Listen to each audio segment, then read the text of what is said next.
We're gonna start off with a big bowl of fresh tomatoes, just rough chopped, 1 red bell pepper, 1 cucumber. You don't even have to seed it because we're just gonna blend everything anyways. That's how I look at it. It all gets blended. Doesn't really matter how it's chopped, as long as it is chopped. And then you can do 1 small red onion or half of a big red onion. You don't want too much red onion because that's gonna overpower it a little bit. Then crushed garlic, I have about 4 cloves there, and some roasted piquillo peppers.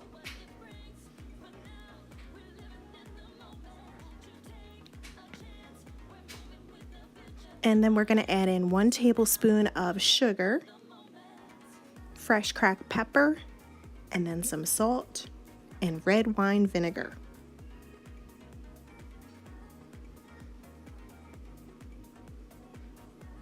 A generous drizzle of olive oil. We're gonna toss that together, let it sit for a minimum of 4 hours so your flavors get to party together and they get all incorporated.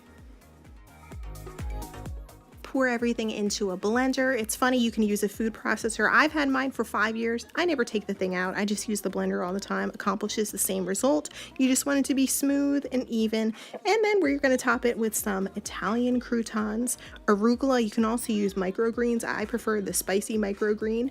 And then a little bit of roasted peppers. You can do fresh herbs. You could do a dollop of sour cream, Greek yogurt, so many variations. As long as you have that base of a gazpacho, you can kind of dress it up any way you want. I've even seen it with chili oil, infused olive oil flavors, so many things. It's so much fun. It's such a great appetizer. For me, it could also be a lunch, and you can serve it warm. It typically, that's not the traditional way to serve it. It's supposed to be chilled, but you can definitely serve it warm. You can add grilled shrimp, grilled chicken, and it's a way to get all of your vegetables in a serving.